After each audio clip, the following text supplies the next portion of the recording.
Yooyyaa harka fuunee akkam jirtu maatiin Yaaqoob YouTube channel kan biyya keessaaf kan biyya alaa ani nagaa gootii isin akkam nagaa keessanii akkuma baramee har'as viidiyoo haaraadhaan walitti deebinee jirra.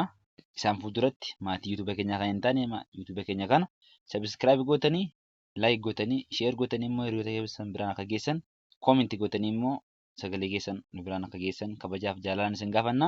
Kun YouTube keessan Yaaqoob YouTube channel ani Barsaa Yaaqoobiiti.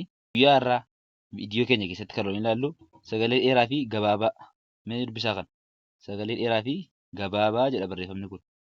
Akkas jechaan maali? Sagaleen dheeraa maali? Sagaleen gabaabaa maali? Yeroo darbe viidiyoo keenya keessatti 26 qubee afaan Oromoo dubbachiistuu fi dubbifamaa dabalate. Dubbachiistuu fi dubbifamaa dabalate qubee afaan Oromoo 26 jennee ture. 26 Oromoonni jedhaman sun 26 Oromoonni jedhaman aatii kaasee haga zaatti warra jiran isaan akka mallattooti.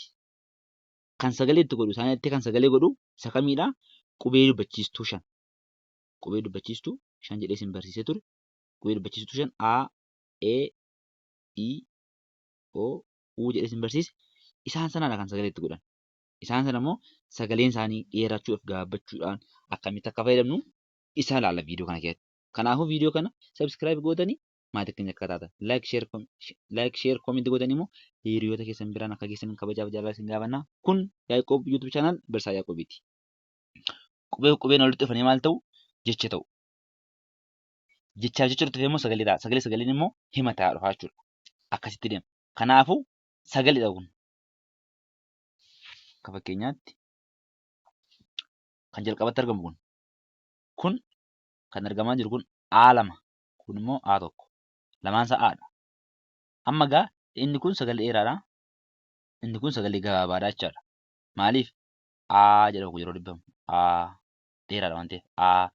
Garuu inni kun qofaan isaa inni kun qofti gaafa dubbamu A jedhama jechuudha. Sagalee gabaabaan isa kanaadha.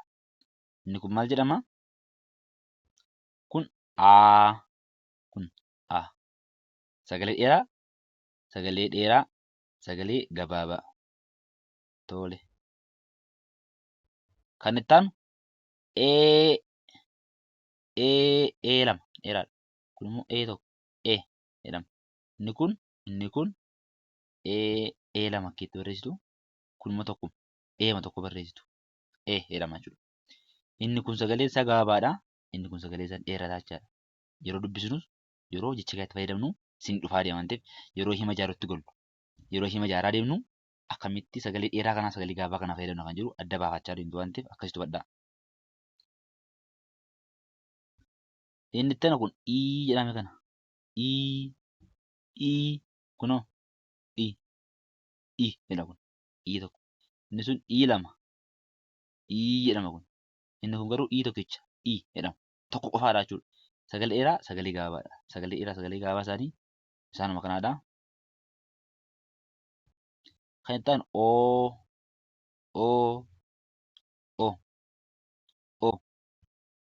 Inni kun sagalee dheeraadha. Inni kun sagalee gabaabaadha. O2 O dheerata. Oon tokko O inni kun sagalee isaa gabaabbata. Kun dheeraadha. Kun gabaabaadha jechaadha. Sagaleewwan dheeraa sagaleewwan gabaabaan haala kanaan jechaadha. Inni kunoo dheeraadha. Gabaabaadha jechaadha. Inni kuni kun dheeraadha. Inni kunoo gabaabaadha. Inni kun dheeraadha. Inni kun gabaabaadha. Akkasitti fayyadamna. Sagalee dheeraa fi sagalee gabaabaa fayyadamuudhaaf. As keessatti waan isin galee natti fakkaata. Yoo isin hin galle akkatti isin galuuf maal gochuu qabdu? Barreeffamoota sagalee dheeraa asumatti. Isuma kana ilaalaa. Inni kun maal jedhama? Sagalee jedhama. Sa, ga, lee asitti ilaa. Inni kun maal jedha? Sa, ga, leedha kun. Fakkeenya jira. Asii kaasee gadiitti gabaabaadha. Inni kun dheeraadha. Sagalee dha kan dubbistan. Sagalee. Inni kun iyyuu. Amma kuni dheeraadha. Dheeraa yeroo dubbinu sagaleen hin dheerata. Sagaleen qooqa kennu kitaabu hin dheerata. Inni kunillee ga, baadha miti sagalee dheeraa fi gabaabaa.